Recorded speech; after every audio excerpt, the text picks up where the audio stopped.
Welcome to another glass of bubbly video. This time I'm excited to be tasting a sparkling wine, a rosé sparkling wine from Slovenia, but this time it's a Pet-Nat. So what we've got here is the yeast sediment still inside the bottle. So what I'm going to do is taste this wine by pouring out different levels of the yeast sediment interaction with the wine. So if I open this up carefully, you'll still see it's got the capsule on the top here. If I open it up carefully, I'll try and have some fairly clear wine, and then we'll progress to the cloudy wine. So here we go. Let's just get this open. Let's try a pouring of the clear, as clear as we can be. And as that yeast sediment is still inside the bottle, I'm going to give it a few little turns to start mixing that yeast sediment up. You can probably see it in the bottle there. The way it's been lying in the fridge, it's accumulated on the side. So this is with a little bit more of the yeast. And as we add the yeast sediment to the wine, it will change the aroma and it will change the flavours. So let's give this a little bit more in here. Quite lively with the fizz. So this winery here is the Tajfl, and it is the eastern side of Slovenia, and they won themselves a silver medal in the category of gastronomic at the 2021 Glass of Bubbly Awards. So again, a little bit more of the yeast sediment in the third glass here. And I've never actually tasted a rosé Pet-Nat. Usually it's the standard brut. Let's get more of this yeast sediment interacting with the wine.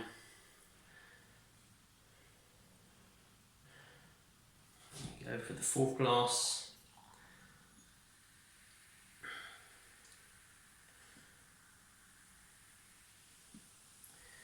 And the last one we're going to do is probably going to have most of the yeast back inside the wine. It's more or less all there now.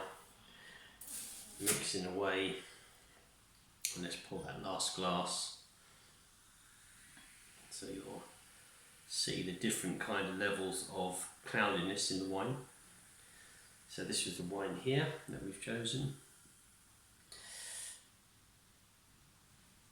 and if we look at the first glass to the last glass, there's quite clearly a difference in the cloudiness of the wine. So the first glass here is pretty much clear. Lovely kind of rose petals on the nose, raspberry flavours, aromas. Very dry, very, very dry. Again, we've got a kind of a floral, pink floral note, very light expression of red berry fruit, but it's very, very dry.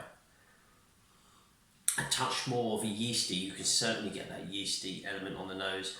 Yeasty, red fruits, raspberry fruits.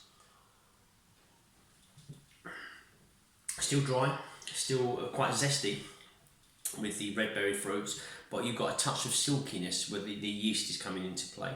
Try the third glass. A lot bolder kind of red berry fruits here on the nose, but with that kind of yeasty element. It's no better way to describe it. Yeasty red berry fruits. Flavours are still dry, but we're getting closer, getting a better fruit expression from it. Silky edge to it, pink floral notes. Again, I'm getting it on the nose, the pink floral notes, and in the flavour. So it's very floral, red fruits, and it's a silky kind of yeasty element to it. The fourth glass that we poured. Again, it's a different style on the nose compared to the first one. This is a lot bolder with the red berry fruits, and there's a high degree of yeast. Again, it's a silky kind of pasty yeast on the nose. Dry, not as quite as dry as the first one. It's a little bit more rounded. There's red fruits, there's pink floral, rose petals. And again, a very silky kind of yeast almost pastry element to the wine. Last one I gave a good mix, so we had all of that yeast sediment that was in here, the dead leaves in the bottom, in the bottle mixed with the wine. Nice, lovely. I prefer this actually, the nose compared to the first one. It's really good. Raspberry on the nose, pink rose petals mostly, and I've got a fresh kind of, I wouldn't say it's spearmint, but there's something else there in the background that's, which is maybe like a forest floor expression, a kind of a greenery expression in there slightly. Maybe it's the leaves, should we say, maybe of the leaves of the raspberries, as well as the raspberries. But really good, lovely, lovely silky pink rose petals as well, and that touch of yeast. And the flavours are going to be dry, still dry style wine. So it's got its silver medal there for the gastronomic. I can see it pairing very well with different types of food. It's a softer approach in the palate. It's silky, it's smooth. You've got the mixture of the floral, the red berry fruits, mostly raspberry. You've got that yeasty factor. So if I go back to the first glass, having tasted the last one, wow, big difference.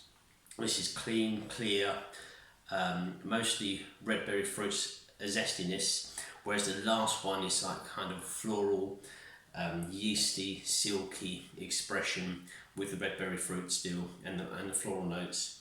Two very different wines. I mean, that's the beauty of the Pet-Nat, really, is depending on your preference and your style of wine, you could carefully pour the whole bottle out to be quite clear with very little yeast sediment, or you can scale things up and mix the amount that you want and enjoy one of these glasses. Now for me, I prefer this end here, the more yeasty kind of interaction, but you got the choice. So literally you've got one bottle and you can have 5 or 7 different styles of wine, which is quite clever, to be honest with you. And it just shows you how the yeast kind of and those sediments interact with the wine. There's a lot of fan base with regards to Pet-Nat, and there's quite a few examples. Slovenia does some amazing examples. And as I say, this is the first time I've tasted a rosé example from Tajfl, so that's Tajfl, their Pet-Nat, silver medal, the gastronomic category. They're based on the eastern side of Slovenia, east of Ljubljana. So thank you very much for them, for the wine, and hopefully you found this video useful.